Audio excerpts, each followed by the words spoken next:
Olá a todos, eu sou Leonardo Abud e sejam muito bem-vindos ao meu canal, A Matriz dos Investimentos.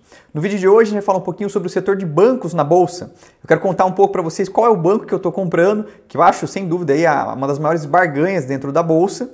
E também a gente vai discutir um pouquinho aí como é que está o cenário macro para esse segmento. Lembrando que isso não se trata de uma recomendação de investimentos. Antes de mais nada, eu quero pedir para vocês que se inscrevam, que ativem o sininho, que deixem seu like e comentem aqui no vídeo qual banco que vocês têm na sua carteira, se vocês concordam com a minha escolha ou se vocês preferem algum outro banco. Deixa aqui embaixo então e a gente vai discutindo ao longo do tempo. Então vamos lá, pessoal, falar um pouquinho sobre o setor de bancos e na sequência falar qual banco eu estou comprando hoje para minha carteira. Primeiro, quando a gente olha aqui um pouquinho o retorno dos bancos ao longo dos últimos 10 anos, a gente pode perceber que os três bancos, Banco do Brasil, Itaú e Bradesco, tiveram uma performance muito parecida. Banco do Brasil aí 300%, Itaú 315%, Bradesco 280%, mas os três tiveram uma performance bem acima do Ibovespa. O Ibovespa teve aí um retorno de 73%, mostrando que esse é um setor que ao longo do tempo conseguiu entregar um bom valor para os seus acionistas. Uma parte disso em retorno via dividendos e uma parte disso via valorização das ações. Ainda assim, o que importa é, no final, o retorno foi um retorno bem acima do benchmark do Ibovespa. Não à toa, quando a gente olha aí ao longo desses últimos anos, os bancos conseguiram entregar lucros muito interessantes, com retornos com ROIs, retorno sobre o patrimônio líquido também altos. É um setor bastante concentrado, um oligopólio, e isso aí acaba se refletindo no resultado das ações. Quando a gente olha aqui um pouco para o segmento, especificamente para o Itaú, assim, todos os outros três bancos tiveram um retorno parecido, mas vamos pegar aqui o exemplo do Banco Itaú. A gente pode perceber que o retorno dele, o lucro líquido do Itaú, foi quase um reloginho, Então, desde 2010, aí, o banco tem conseguido entregar um lucro crescente. Alguns períodos em que houve uma queda, em especial aqui em 2016 com a crise e 2020 com a pandemia. Ainda assim, em nenhum momento desses 10 anos, o Itaú entregou prejuízo no período, o que mostra uma resiliência mesmo em períodos difíceis, mesmo em períodos de crise. Esses bancos têm conseguido entregar um bom resultado para os seus acionistas. Bom, e aqui para vocês entenderem, eu trago o ROI. Para quem não sabe, o ROI é o retorno sobre o patrimônio líquido, é quanto que o banco consegue ter de lucro dividido pelo capital que ele aloca dentro das suas operações. Quanto maior o ROI, significa que o banco está conseguindo extrair um lucro maior por cada real que ele tem ali de patrimônio próprio, de capital próprio dentro do banco. Então, o que a gente busca realmente são bancos que tenham altos níveis de ROI, mostram uma boa eficiência na alocação de capital. Uma coisa que eu acho importante de se notar é que mesmo durante a crise de 2015 e 2016, houve uma queda dos ROIs, mas ainda assim nenhum ROI foi abaixo aí do patamar de 10%, mais ou menos. O que indica que os bancos conseguiram sair ilesos, vamos dizer assim, ou muito próximo disso, por uma das piores crises que o país passou nas últimas décadas. Uma coisa que é importante que vocês entendam, isso daqui é da APMEC do Itaú de 2016, eu lembro quando eu fui nesse evento, ainda era presencial, e uma coisa que eles quiseram mostrar é uma quebra entre a parte de crédito e a parte de seguridade de serviços. Para quem não sabe como é que funciona um banco, eu vou deixar o card aqui para um outro vídeo que eu fiz sobre como analisar bancos. É um vídeo muito interessante, bem extenso, em que eu mostro como é que são as operações de um banco. Então, para quem gosta desse setor, recomendo demais que vocês assistam.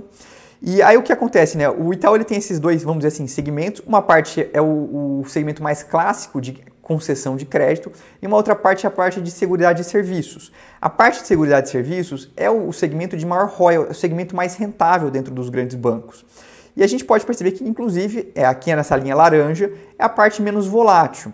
Em azul, a gente tem a parte que é o resultado advindo de crédito. E quando a gente vê aqui em laranja, lá em 2016, o ROI do segmento de crédito do Itaú era de algo como 12,5%, enquanto que o de seguridade de serviços era de 34%, mostrando como essa linha de serviços é importante para os bancos em termos de rentabilidade.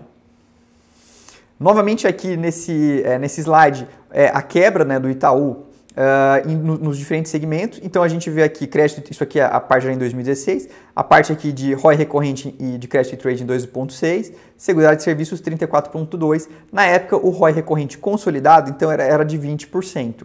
Mas de novo, lembrem disso então, seguridade de serviços é um segmento bem rentável dentro dos bancos e não à toa é o que as fintechs vêm buscando cada vez mais atacar. Bom, Como esse é um segmento muito atacado, muito visado, é bom que a gente quebre ele para entender, tipo, ok, o que tem dentro desse segmento de serviço? O que é isso? Então, aqui o Itaú quebra um pouco, a gente pode perceber cartões de crédito, serviços de conta corrente, administração de recursos, são algumas das linhas mais relevantes para o Itaú. Cartão de crédito aqui a gente tem tanto a parte de adquirência como as anuidades do cartão. Então, quando você tem um cartão de crédito do Itaú, é muito comum que eles cobrem anuidade no seu cartão. Serviços de conta corrente são aquelas tarifas. A administração de recursos são os fundos de investimento que o Itaú oferece. Enfim, aqui a gente tem as diferentes linhas de serviços. Então, é muito importante quando a gente vai olhar para esses bancos, a gente entender quais são essas linhas para saber o que está sendo atacado e o que tem de potencial perda de receita nos anos seguintes. E, de novo, o que a gente viu foi justamente uma quebra, né, desse oligopólio em alguns segmentos. O primeiro deles foi na parte de administração de recursos. Então, isso daqui é a XP. A XP, em 2017, tinha algo como 126 bilhões de ativos sob custódia e hoje está chegando a algo como 873 bilhões de reais em ativos sob custódia. Mostra como aquela fortaleza impenetrável que os grandes bancos tinham, começou a ser rachada. A XP, então, foi o primeiro player aí a conseguir abocanhar um pedaço de um segmento muito rentável dentro dos bancões. Isso aqui é uma apresentação do pessoal da Agibank, de 2021. Mostra como esse setor de bancos ainda é muito consolidado, ainda é muito concentrado. Então, dentro dos ativos totais, os bancões eles têm algo como 78% do mercado. E justamente, infelizmente, assim, quando você já tem um segmento muito consolidado como são dos grandes bancos, é muito difícil você ganhar market share. Então, os bancões eles têm mais a perder market share do que tem a ganhar market share. Então, isso é um ponto importante a se considerar. E qual que é o grande medo? É muito comum hoje em dia a gente escutar que o banco X vai ser a próxima Cielo. E o que aconteceu? Vamos olhar um pouco o caso Cielo. A Cielo era uma das melhores empresas da Bolsa até 2015, 2016. O ROI da Cielo era absurdamente alto, era algo como 100%. Era um negócio fortemente gerador de caixa, que demandava pouquíssimo capital. Um negócio realmente dos sonhos e que crescia além de tudo. O que a gente vê aqui é que de 2008 até 2017, em praticamente todos os anos, o lucro líquido da Cielo cresceu, o que mostrava que esse aqui era o melhor negócio do mundo e que existiam supostamente barreiras de entrada enormes. O que acaba acontecendo é que a gente viu uma entrada muito forte de fintechs, como por exemplo Stone, PagSeguro, a Moderninha e por aí vai.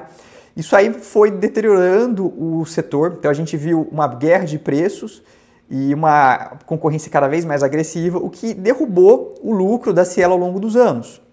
A Cielo saiu então de ser um negócio fantástico para ser um negócio em decadência. E a gente precisa levar isso em consideração justamente porque os bancões eles têm essas diferentes linhas de receita, e a gente precisa ficar atento a potenciais ataques, a potenciais concorrentes.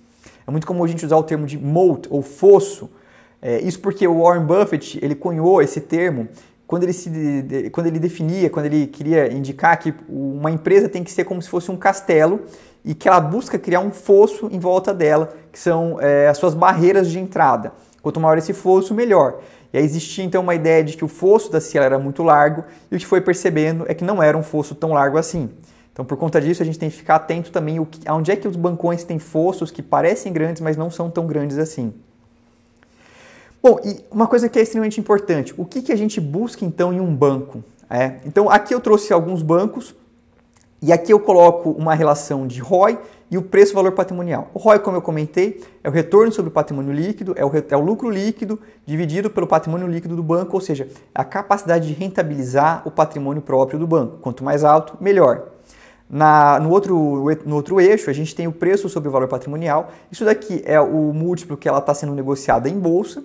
Então, por exemplo, o Banco do Brasil negocia algo como 0,6 vezes o patrimônio líquido, ou seja, para cada R$1 de patrimônio líquido que ele tem no balanço, você compra ele em bolsa a 60 centavos. Se esse banco for capaz de remunerar adequadamente esse seu patrimônio líquido, ele deveria, no mínimo, valer uma vez o valor patrimonial. Então, a gente vê aqui como o mercado, obviamente, já deixa bem claro que quanto maior o ROI, nessa linha de tendência, maior vai ser o múltiplo justo de preço-valor patrimonial. E o que a gente busca são empresas que estão mais para este segmento, ou seja, que tem altos ROIs e baixos múltiplos de preço-valor patrimonial. E aí, por conta disso, inclusive, a minha escolha, o meu banco favorito hoje, o banco que eu estou comprando, é o Banco do Brasil. E aí eu vou falar um pouco mais a fundo como é que funciona, então, onde é que está a minha tese em cima de Banco do Brasil. Antes de mais nada, eu quero pedir para vocês que lembrem de se inscrever, de ativar o sininho, muito importante para mim. Eu estou começando esse canal, então esse conteúdo aqui que eu trago para vocês é bastante extenso, então eu peço que vocês me ajudem se inscrevendo, ativando o sininho e deixando o like. E então agora vamos para as ações do Banco do Brasil e por que essa é a minha escolha. Bom, primeiro para vocês entenderem, o Banco do Brasil é um banco estatal, então esse é o grande risco dentro do banco. A maior parte, a União, né, o Estado, a União, ela detém o controle acionário dentro do Banco do Brasil e por conta disso é onde surge a grande nuvenzinha dentro desse banco. Apesar disso, o que a gente pode notar? Como eu comentei, em 2016, 2017 foi a pior crise que os bancões enfrentaram aí nas últimas décadas, que o Brasil enfrentou em muitas décadas. E o que a gente pode perceber é que o ROI do Itaú teve uma queda, mas o ROI do Banco do Brasil teve uma queda ainda maior. O que acabou acontecendo é que durante a era Dilma, o Banco do Brasil foi utilizado como um banco a serviço do Estado, houve um excesso de concessão de crédito, uma concessão de crédito um pouco com pouca diligência. Isso aí acabou afetando o resultado do banco, principalmente quando veio a crise. Ainda assim, mesmo com toda essa interferência política, o banco não teve um ROI menor do que 10%, o que mostra a resiliência desse banco. Ou seja, num dos piores momentos aí da história, um banco sofreu muita interferência política, ainda assim o banco conseguiu entregar um ROI acima de 10%, mostrando uma resiliência. Quando a gente olha em termos de valuation, isso aqui é uma coisa muito importante também. A gente pode perceber, o que eu faço aqui, né? A relação preço-valor patrimonial entre o Banco do Brasil e o Itaú ao longo do tempo. Então eu pego ao longo dos últimos 10 anos, como é que foi o valor patrimonial de Banco do Brasil dividido pelo do Itaú. E o que a gente pode notar é que hoje essa relação está abaixo da sua média histórica, né? A média histórica seria algo como 0,45, o que mostra que o desconto do Banco do Brasil em relação ao Itaú está acima da sua média histórica, o que para mim é um ponto bem interessante. Em especial, porque quando a gente olha aqui, né, nesse outro gráfico, o ROI do Itaú versus o ROI do Banco do Brasil a diferença nunca foi tão baixa. Então, o Banco do Brasil conseguiu reduzir aí a diferença entre ROI de Itaú versus Banco do Brasil, ainda assim com um valuation com um desconto acima da sua média histórica. Então, para mim, me parece um ponto bem interessante de entrada. Quando a gente olha em termos de risco, a gente tem aqui o capital nível 1 dos grandes bancos. Capital nível 1 é uma métrica de capital necessário que os bancos precisam deter, né, em termos de Basileia. Quanto mais alto esse nível, menos alavancado, vamos dizer assim, o banco está. E o que a gente vê é que hoje o Banco do Brasil está com um capital nível 1 bastante confortável, acima inclusive do Itaú, em níveis aí dos outros dois grandes bancos. Então, para mim, eu enxergo hoje o Itaú com um capital nível 1 bem confortável e ainda assim conseguindo entregar um bom ROI. Falando então um pouco sobre as fortalezas do Banco do Brasil. Bom, o Banco do Brasil ele tem um nicho forte dentro do funcionalismo público e dentro do setor agro. Quando a gente olha em termos de serviços, a parte de administração de recursos, lembrando, a administração de recursos é o segmento em que eles fazem a gestão de ativos. Nesse primeiro trimestre de 2022 contra o primeiro trimestre de 2021, o banco teve uma alta nessa linha de administração de recursos. A queda aqui dentro dos serviços foi na parte de conta corrente, o que já era esperado, porque esse é um segmento que está sendo bastante atacado com os bancos digitais entrando com as suas contas gratuitas. Os bancões eles estão tentando ser mais combativos, tentando responder contra essas ofertas de bancos com contas gratuitas. Então já era esperado que essa linha ia cair, mas as outras linhas a gente vê um incremento em relação ao ano passado, o que para mim é bastante positivo. Um outro ponto também, quando a gente olha um pouco a carteira de crédito do Banco do Brasil, ele tem uma exposição razoável aqui no setor agro, é o banco com maior exposição no setor do agronegócio dentro do Brasil. Então ele tem esse nicho muito forte e eu acho muito interessante, visto que hoje é um segmento que cresce bem acima do que o PIB brasileiro tem crescido no geral e que também está com um balanço muito saudável no geral. Quando a gente olha um pouco do cenário macro como um todo, O que a gente pode perceber, a inadimplência do segmento, do setor de bancos, tanto na parte de pessoas físicas, que está aqui em azul, quanto de pessoas jurídicas, ainda está bem abaixo dos anos anteriores, em especial os anos de crise, mas mesmo antes, né, os anos de 2014 para trás, a gente ainda está com um nível de inadimplência bastante controlado, o que traz um bom conforto. O cenário macro hoje é de uma inflação alta, o que tende a pressionar a inadimplência para cima, mas com um nível de desemprego em queda, o que acaba segurando, arrefecendo esse ímpeto de crescimento de inadimplência. Nas empresas, a gente tem visto um nível de alavancagem muito mais baixo do que foi no passado e empresas com bons níveis de lucratividade. Uma coisa que me chama um pouco a atenção, que me traz uma certa preocupação, é o nível de endividamento das famílias. Então aqui em azul é o endividamento, o percentual da renda que está comprometida, né, o endividamento em relação ao nível de renda das pessoas, desconsiderando o crédito habitacional. Então a gente vê aqui que o nível está mais alto do que teve lá em 2012. Então esse é um ponto de preocupação, um ponto de atenção. A gente ainda não viu isso se refletindo na inadimplência, mas é um ponto a se acompanhar. A parte boa, como eu falei, o Banco do Brasil ele tem uma exposição grande também no setor agro, que esse vem muito bem. O setor agro ele acaba tendo uma exposição ao setor externo, à economia externa.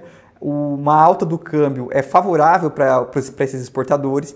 E o que a gente tem visto aí ao longo dos últimos anos são margens muito saudáveis dentro das empresas do setor agro. Então eu trouxe aqui algumas empresas do setor agro, a Brasil Agro, JBS, São Martinho, SLC Agrícola. Todas as empresas estão conseguindo entregar margens EBITDA que eu considero excepcionais para esse setor. Como o Banco do Brasil tem uma exposição muito relevante a esse setor, mostra que ele tem uma grande expectativa de continuar recebendo, de continuar não tendo problemas nesse segmento. Uma coisa que eu chamo a atenção para o setor agro, que é um ponto de atenção, é com relação a potenciais riscos hidrológicos. Então, o que acontece? O setor agro, por mais que as commodities estejam em alta, eles ainda sofrem aquele risco de uma eventual seca prejudicar a safra. Então, pode até ser que o preço da commodity esteja alto, mas o produtor teve um problema de safra, isso pode ser prejudicial. Então, esse é um risco que é difícil de prever, porque a gente nunca sabe quando é que vai ter um período ruim de safra. Pode acontecer, mas, de novo, hoje o cenário macro é de preços de commodity em alta, com um câmbio favorável, o que tira um pouco desse peso das empresas do agronegócio. O outro ponto que eu acho que aí é a grande discussão em relação ao Banco do Brasil é a questão de governança. Como comentei, o Banco do Brasil é um banco estatal, é um banco que sofre interferência política. Nos últimos anos houve pouca interferência política dentro do banco, eles conseguiram fazer um processo de saneamento muito interessante. E aí um ponto que eu chamo a atenção também é que não dá para enxergar, eu sei disso, desculpa pessoal, mas acabou saindo desse jeito. Mas aqui o que acontece é que durante o governo Temer houve a aprovação da chamada Lei das Estatais, uma lei que buscava sanear e criar uma institucionalização dentro das empresas estatais, reduzindo conflitos políticos, reduzindo indicações políticas de pessoas que não tinham qualificação técnica para estarem dentro das empresas estatais. Eu achei essa lei extremamente importante. Houve, inclusive, alguns bochichos de potenciais mudanças, o governo acabou recuando. Eu acho que seria um retrocesso gigantesco. Um dos pontos dessa lei, ele indica que em pessoas que, na indicação de pessoas para as estatais, não podem ser indicadas pessoas que ocuparam cargos públicos ou dentro de partidos políticos, secretarias, alguma coisa desse tipo, nos últimos, se não me engano, 36 meses. Eu acho que isso é uma lei extremamente importante e trouxe aí um nível de institucionalização muito, muito impactante para esse setor. E realmente não gostaria que houvesse retrocesso dentro disso, não só pelo Banco do Brasil, mas para as empresas estatais no geral. Bom, um outro ponto que eu acho bem relevante aí para os bancos é a questão das fintechs. Como eu comentei, o segmento de serviços é um segmento muito rentável para os bancos, é um segmento que ocupa pouco capital. O que significa ocupar pouco capital? Não existe muito risco. Então, quando você faz a concessão de crédito, você toma aquele risco. Mas quando você coloca uma conta corrente e cobra uma tarifa, não tem risco naquilo. Então, por conta disso, é um segmento muito rentável, esse segmento de serviços. E a grande dúvida nos últimos anos foi a entrada das fintechs, foi a entrada de novos competidores, foi essa abordagem bem agressiva dos concorrentes. Aqui no nosso gráfico, eu tenho as ações do Nubank. Então, o Nubank teve uma queda aí de 65% depois que ele fez a abertura do capital. Não só o Nubank, Banco Inter e outras fintechs também. E o que tem acontecido é que a gente está num cenário de liquidez muito apertada, então aquele cenário de dinheiro barato e fácil, a gente tem a sensação de que realmente acabou. Isso é um ponto positivo para o Banco do Brasil, porque acaba com a munição das fintechs. O Nubank, por exemplo, é uma fintech que não dá lucro. Então, ele precisa de capital para continuar fazendo o seu processo de expansão. Se ele quiser continuar crescendo agressivamente, ele vai precisar de capital. E ele não tem esse capital da sua operação própria. A mesma coisa acontece, por exemplo, com o Banco Inter e outras fintechs variadas. Então, eu acho que esse cenário de restrição de capital, de restrição de liquidez, é favorável para os bancões. Quando a gente fala um pouco sobre dividendos, o que eu estou imaginando? Isso aqui é um pouquinho do dividend yield que eu espero para os bancões para o próximo ano. A gente pode perceber que o Banco do Brasil é de longe aí o maior dividend yield, acima de 10%. De novo, não é uma recomendação de investimento, pessoal, mas isso aqui é um pouco das minhas estimativas e também com base no que eu tenho visto nas estimativas de outros analistas. Eu entendo que um dividend yield de mais de 10% é bem interessante, não só quando a gente olha dividend yield, mas quando a gente olha a perspectiva a gente olha o valuation de preço-valor patrimonial, a expectativa de que o ROI tem toda a condição de se manter na casa aí dos 16%, talvez até um pouco mais por cento para o Banco do Brasil. Obviamente que a questão de risco político existe, a gente está nas vésperas de uma eleição, mas eu acredito que o desconto que existe em Banco do Brasil é excessivo, até por conta das características que eu apontei ao longo do vídeo. Então, para mim, hoje é um banco que está num desconto bem interessante, que paga bons dividendos, que passou por um processo de institucionalização muito boa, e juntando todas essas características, para mim, hoje é a escolha entre os grandes bancos na minha carteira. Quando a gente olha aqui para o meu score matriz dos investimentos, né, então aqui é basicamente como é que eu estou enxergando para alguns pontos que eu olho quando eu vou investir. Em termos de valuation, para mim, o Banco do Brasil é uma nota 9, para mim está muito descontado. Em termos de rentabilidade, é uma nota 8, como eu comentei aí, um ROI de uns 16%, é um ROI bem interessante. Previsibilidade é uma nota 7. Querendo ou não, todo banco vai ter uma certa incerteza, existe a questão de fintech, existe a parte de onde é que a inadimplência vai se movimentar nos próximos trimestres. Governança é o 5, por mais que a governança tenha aumentado, obviamente aqui é o grande calcanhar de Aquiles do banco, é o grande risco que a gente enxerga. Apesar disso, o valuation mais do que descontado para mim compensa esse risco de governança. O fato é que nos últimos anos a gente não viu grandes barulhos dentro do Banco do Brasil, o que é um ponto muito positivo. Em termos de expectativa de crescimento, é uma nota 5. O que acaba acontecendo é que o setor, o Banco do Brasil já tem um market share bem grande dentro do setor, então é difícil ele ganhar market share. E também é muito difícil o segmento de bancos ter um crescimento muito acima do PIB. Então a gente tem um banco grande e por conta disso é muito difícil um crescimento acelerado, um crescimento exponencial para o Banco do Brasil. Juntando tudo isso, eu ainda acredito que é uma ação que faz muito sentido para a minha carteira, eu gosto do Banco do Brasil, tem seus riscos, lembre sempre disso, isso é muito importante, mas para mim hoje é uma das melhores alternativas aí do setor. Bom, pessoal, sobre os bancões é isso, espero que vocês tenham gostado da minha análise. De novo, se você gosta de bancos, se você investe em bancos, eu recomendo que você assista o meu vídeo sobre como analisar bancos, ficou muito legal, recomendo demais. Espero que tenham gostado. De novo, peço para vocês que se inscrevam aqui no canal, que deixem o like, que comentem se vocês têm ações do Banco do Brasil, do Itaú, do Bradesco, qual vocês gostam, qual vocês preferem, por quê. Isso é bem interessante, eu gosto muito de ler os comentários de todo mundo. Espero que tenham gostado do vídeo e a gente se vê no próximo. Tchau, tchau!